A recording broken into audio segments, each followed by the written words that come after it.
Bien, mesdames et messieurs, bonjour. Je suis ravi de vous retrouver pour ce premier point presse et compte rendu post-Conseil des ministres après cette trêve estivale dont j'espère qu'elle vous aura permis de souffler.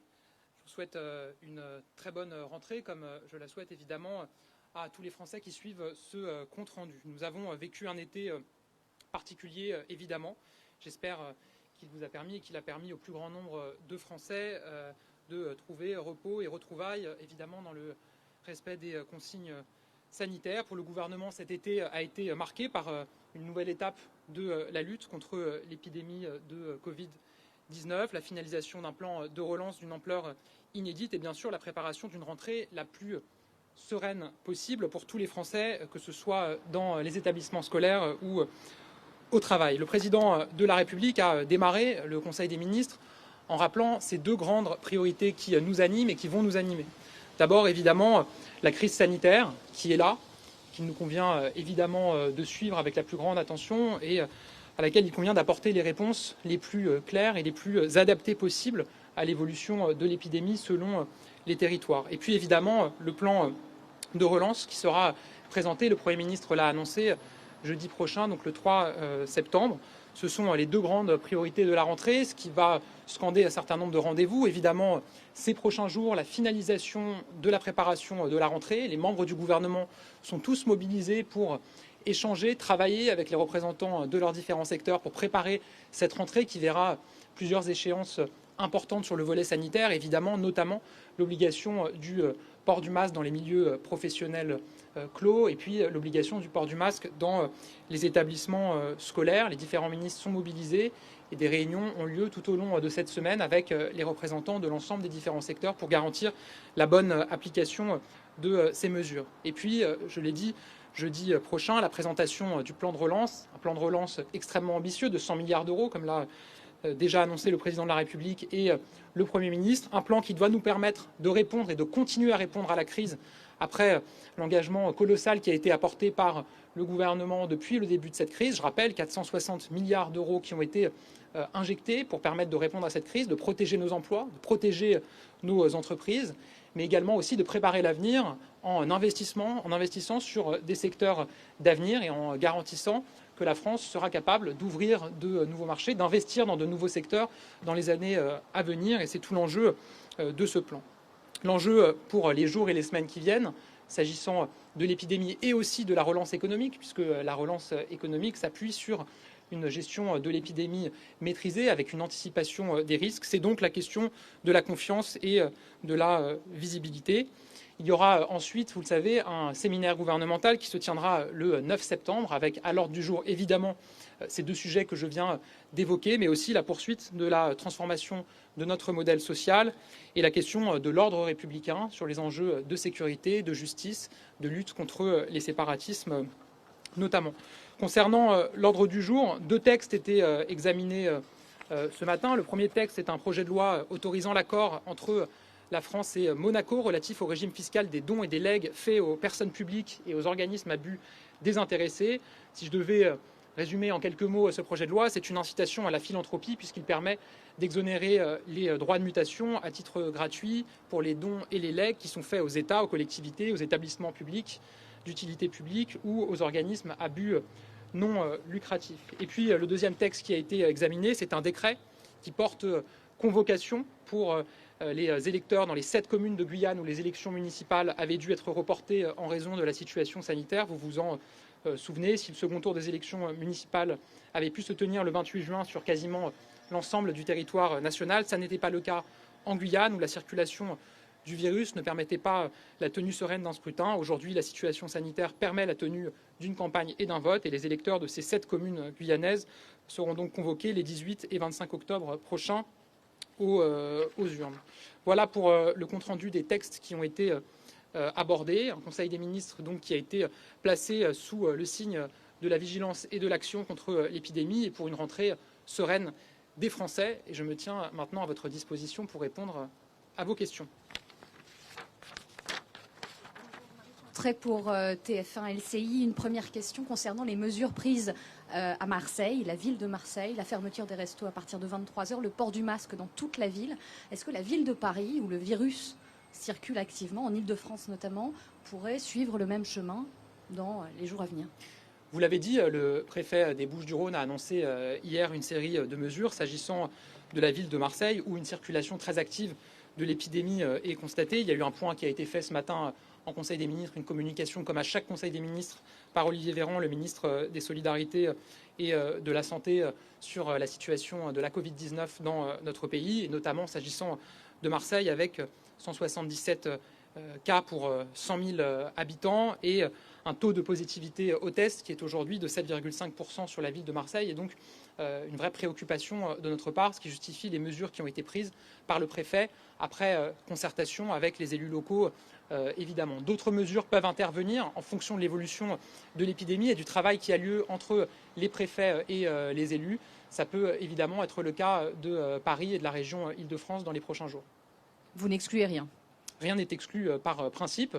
Il y a un travail qui est engagé. Vous constatez aussi que la circulation du virus est importante dans la capitale et dans un certain nombre de départements de la petite couronne d'ailleurs. Sur la région Île-de-France, il y a aussi une préoccupation.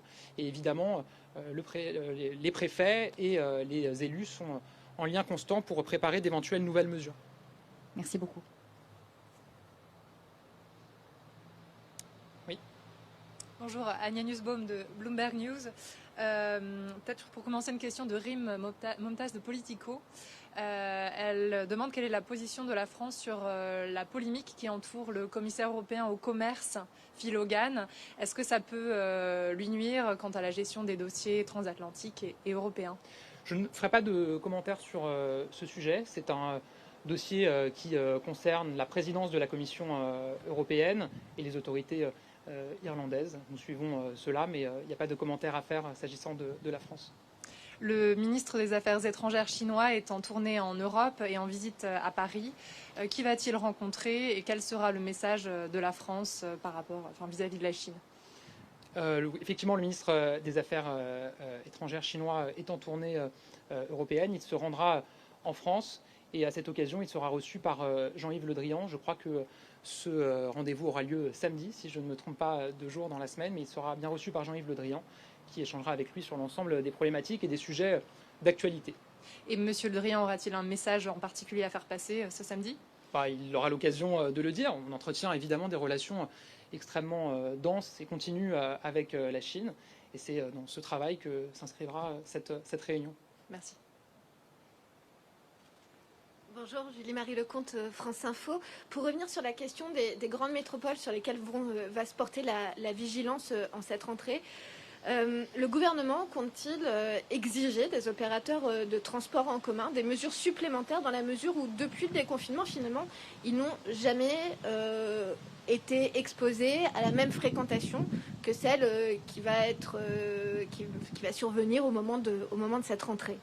Alors je disais à l'instant à votre consoeur que nous n'excluons rien par principe. Et je crois qu'un des enseignements de la première partie de cette crise, c'est bien qu'on n'exclut jamais aucune mesure par principe. Ce que je peux vous répondre, c'est qu'il y a un choix très clair qui a été fait au moment du confinement et plus précisément du déconfinement, qui est une adaptation locale, territoriale, à la circulation de l'épidémie pour anticiper au mieux une possible circulation plus importante et pour s'adapter à la donne localement. C'est dans ce contexte-là qu'on travaille et que travaillent nos préfets avec les élus locaux. Il pourra y avoir des renforcements décidés, comme il y en a eu à Marseille, on en parlait un instant dans d'autres territoires, et ça peut aussi concerner les transports, mais je n'ai pas d'annonce particulière à faire aujourd'hui. J'en profite pour préciser et rappeler, puisque vous le savez, que demain se tiendra une conférence de presse importante autour de l'épidémie de Covid-19, autour du Premier ministre, avec un certain nombre de ministres. Ça sera l'occasion de faire le point sur l'ensemble des sujets. Valérie Gasse, RFI. Le port du masque est obligatoire dans les collèges et lycées, c'est bientôt la rentrée. Le Premier ministre a rappelé ce matin qu'il n'y aurait pas de gratuité de masques pour tout le monde fournis par le gouvernement, mais il y a des collectivités locales, des régions, des départements qui ont pris des initiatives pour en fournir aux élèves. Qu'est-ce que vous pensez de ces initiatives? Vous les soutenez, vous les encouragez? Alors, le Premier ministre a rappelé ce matin qu'il y a une gratuité pour un grand nombre de nos concitoyens. Moi, je veux rappeler ce qui a été mis en place s'agissant des masques distribués depuis le début de cette épidémie. Au moment du déconfinement, on a décidé de distribuer 5 millions de masques par semaine via les associations et via les collectivités locales, notamment les CCAS, les centres communaux d'action sociale. Et puis il y a eu cet été, au moment où le port du masque est devenu obligatoire de plus en plus dans des espaces publics et dans les espaces clos recevant du public, un choix très fort de notre part qui a été fait, d'envoyer par la poste 53 millions de masques grand public pour près de 9 millions de Français, parents et enfants modestes. C'est un engagement extrêmement fort et je crois qu'il y a peu de pays au monde qui ont cet engagement aussi volontariste pour garantir une gratuité des masques pour les personnes qui en ont besoin. Et puis il y a actuellement 52 millions de masques supplémentaires qui sont en train d'être acheminés dans les préfectures pour être distribués via les préfectures, là encore, à des publics précaires et modestes, via des associations par exemple. J'ajoute qu'il a été dit clairement que dans les établissements scolaires, il y aura un petit stock de masques au cas où des familles précaires modestes seraient entre guillemets passées entre les mailles du filet, où il faudrait apporter un masque à des élèves qui en auraient besoin. Au total, je crois qu'à la fin du mois d'octobre, ce sera plus de 100 millions de masques qui auront été distribués gratuitement par l'État pour des personnes vulnérables et des Français modestes. Encore une fois, je ne suis pas sûr qu'on trouve beaucoup de pays dans le monde qui se sont engagés à ce point. Et donc le Premier ministre a répondu à cette question. Il a indiqué qu'il n'y aurait pas de gratuité globale pour tous les Français. C'est un choix d'ailleurs c'est une question qui s'était posée puisque certains l'avaient avancé au moment du déconfinement. Et je pense que chacun peut comprendre et que les Français peuvent comprendre qu'une telle décision n'est pas tenable dans la durée. D'ailleurs, aucun pays au monde n'a pris cette décision. Il y a des initiatives des collectivités locales. Et il ne m'appartient pas d'apporter un jugement sur le choix qu'elles font. D'ailleurs, un certain nombre de collectivités locales ont distribué des masques depuis le début de cette épidémie. Donc, je rappelle qu'ils ont été financés pour moitié par l'État, qui les a indemnisés pour la moitié des commandes qui ont été effectuées notamment à l'occasion du déconfinement. Et donc, des collectivités font le choix de s'engager. Ce sont de bonnes initiatives. Encore une fois, je ne vais pas apporter de jugement sur les initiatives. Par principe, une collectivité qui décide de s'engager sur la question du masque, comme certaines l'ont fait depuis le début de cette épidémie, tout à fait libre de le faire. Et si elle le fait, j'imagine qu'elle s'engagera sur la durée et sur une distribution tout au long de cette épidémie. Encore moi, désolée. Pour poursuivre la question de ma consoeur, aujourd'hui, un lycéen, en fonction de la région où il habite, ou un collégien, en fonction du département dans lequel il habite, n'aura pas le même type d'accès au masque selon que la région, le département ait décidé de distribuer gratuitement dans son établissement scolaire un masque. Est-ce que vous assumez cette forme d'inégalité en fonction du lieu où on vit? Moi, ce que je vous dis, c'est que depuis le début de cette épidémie, la priorité pour le gouvernement et pour l'État, ça a été de garantir que tous les Français puissent se fournir un masque. D'abord, ça voulait dire qu'il y ait des masques disponibles. Et donc il a fallu relancer une filière de production de masques en France, il a fallu renforcer les importations. Ce sujet-là est, même si on continue à renforcer le stock national, et si on est très vigilant sur cette question, ce sujet-là est assez largement derrière nous, puisqu'il y a maintenant des masques en nombre. Et puis il y a la question de la capacité financière à se fournir un masque. Et là-dessus, je l'ai dit, dès le départ, le choix très clair, assumé du gouvernement et de l'État, ça a été de dire qu'on permettait aux Français qui n'ont pas les moyens de financer un masque, d'avoir un masque gratuitement financé par l'État. Et on va continuer à s'impliquer sur ce sujet-là et on va continuer à garantir que les Français qui ne peuvent pas se payer un masque puissent avoir un masque mis à disposition gratuitement par l'État. Et ça vaut dans tous les territoires. Dans tous les territoires, les Français modestes, qui ont été identifiés via le fichier des assurés aux minima sociaux, via les préfectures et les associations, continueront à recevoir de manière égalitaire un masque gratuitement par l'État. Ça rejoint la question de votre consoeur précédemment. Il y a des collectivités qui ont décidé de s'engager particulièrement ici ou là. C'est un choix qu'elles font. On est en démocratie, il y a des institutions, c'est un choix qu'elles font. Mais à ce moment-là, le commentaire que vous faites aurait pu être fait au moment où des collectivités ont distribué des masques gratuitement en plus de ce que l'État distribuait au moment du déconfinement. Et on en prend acte, mais encore une fois, je ne vais pas moi D'ailleurs, dire... au moment des municipales, ça avait été une question, la façon dont justement, localement, la distribution de masques pouvait être utilisée politiquement. Effectivement, le fait que l'État chapeaute et crée de l'égalité entre tous les citoyens pouvait permettre d'éviter ce type d'écueil. Ce que je vous dis, c'est que notre choix très clair, c'est une égalité entre tous les concitoyens modestes qui ne peuvent pas financièrement se procurer un masque. Et encore une fois, c'est un engagement extrêmement volontariste. Je peux entendre les questions qui sont posées, je vois les critiques et un peu d'instrumentalisation politique, mais la question c'est, est-ce qu'il y a beaucoup de pays dans le monde qui fournissent 100 millions de masques pour leurs concitoyens gratuitement? J'en suis pas certain, mais je pense que vous pourrez faire un benchmark international sur ce sujet-là. Entre les masques jetables et les masques en tissu que vous avez fait acheminer justement pour les personnes les plus précaires, malgré tout, les associations de terrain continuent de dire que le compte n'y est pas encore tout à fait. Vous comptez monter en puissance? C'est ce que je vous ai dit à l'instant. Il y a les 53 millions de masques qui ont été, il y a les 53 millions de masques grand public qui ont été envoyés par la Poste, qui permettent auprès de 9 millions de Français, parents et enfants, d'avoir des masques utilisables pendant au moins 2 mois.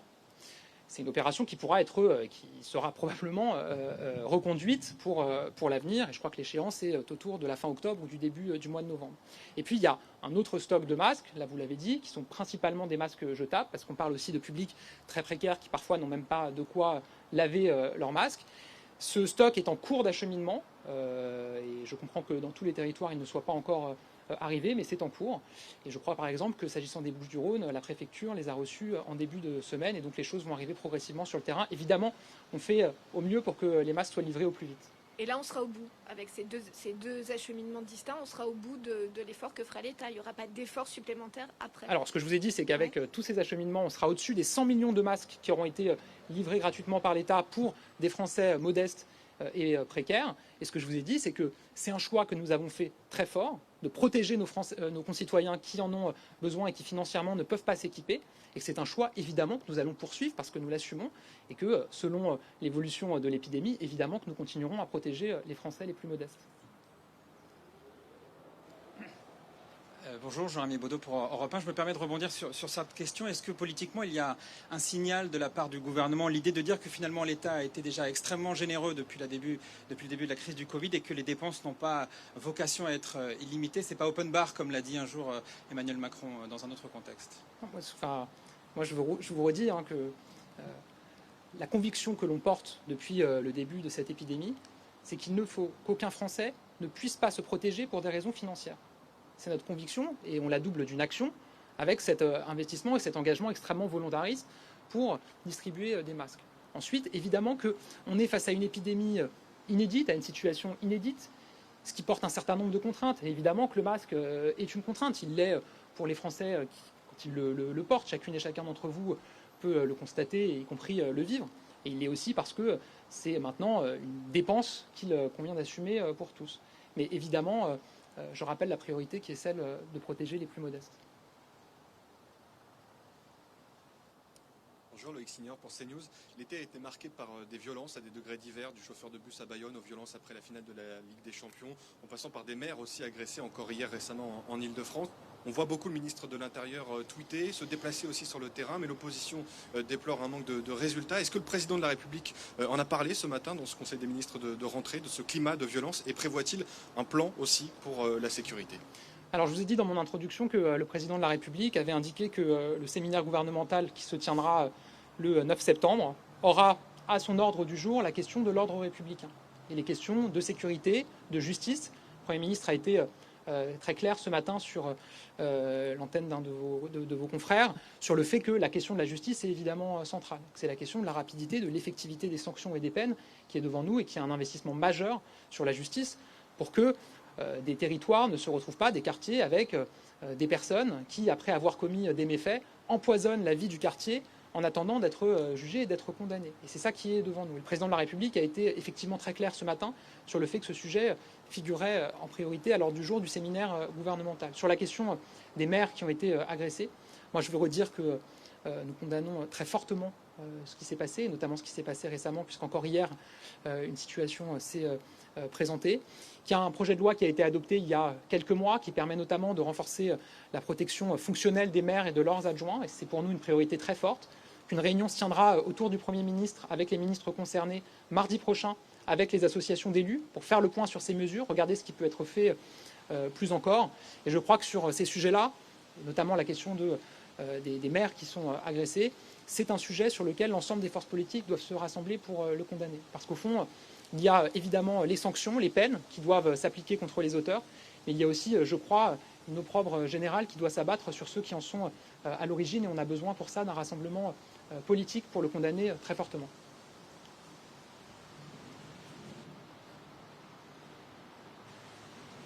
Allez-y. Hein. Bonjour, Agathe Lambray pour BFM TV. J'ai une question à nouveau sur les masques. On a du mal à saisir la ligne du gouvernement. Dans les écoles maternelles, par exemple, le protocole sanitaire indique que le masque est recommandé pour les enseignants. Mais ce matin, le Premier ministre a laissé entendre qu'il était obligatoire. Qu'en est-il ? Alors effectivement, il y a eu un protocole sanitaire qui prévoyait plusieurs exceptions, et notamment un masque recommandé dans certains établissements. Et le Premier ministre est intervenu ce matin pour dire qu'au regard de l'évolution de l'épidémie, il était peut-être sans doute plus clair d'avoir une règle unique pour l'ensemble des personnels. Et Jean-Michel Blanquer aura l'occasion de revenir très précisément sur ce sujet-là dans sa conférence de rentrée qui se tient cet après-midi à 15h, je crois, au ministère de l'Éducation nationale. Merci. Plus globalement, il y avait un objectif de clarté, de lisibilité aussi ces derniers jours. Vous pensez que l'objectif est rempli ? Je viens de vous citer cet exemple. Il y a aussi l'exemple de Paris, par exemple, où d'une rue à l'autre, on doit porter un masque ou pas porter un masque. C'est quand même très compliqué de s'y retrouver. Oui, moi j'entends parfaitement ces questions qui sont posées, notamment au niveau local. Et je crois que le préfet et la maire de Paris travaillent de concert pour renforcer la lisibilité et la visibilité. Globalement, et c'était un des messages très importants du président de la République ce matin en Conseil des ministres, il a indiqué que sur cette question et sur la question de l'épidémie, nos concitoyens avaient besoin de confiance et de visibilité. On est dans le moment de la rentrée, où les enfants vont reprendre le chemin de l'école la semaine prochaine, où les Français reprennent progressivement le chemin du travail, et où le 1er septembre, des nouvelles règles vont s'imposer dans les entreprises. Et c'est vrai qu'il y a un besoin très fort de visibilité et de lisibilité. Et c'est tout ce qui a justifié le fait que cette semaine, on l'a dédié au travail, chacun des ministres avec son secteur, et à l'ensemble des travaux qui nous animent pour renforcer cette visibilité et cette lisibilité. Merci.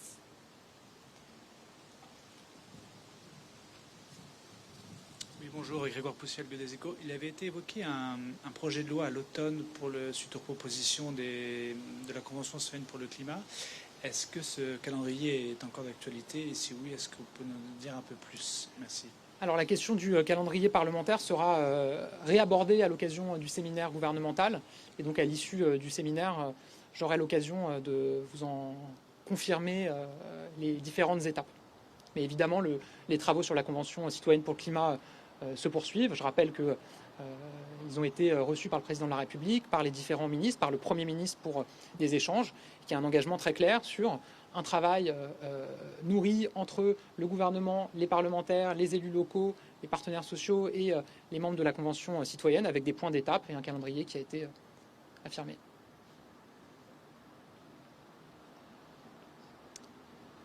Est-ce qu'il y a une dernière question ? Bien, je vous remercie pour votre présence à ce premier compte rendu et je vous dis à la semaine prochaine. Merci beaucoup.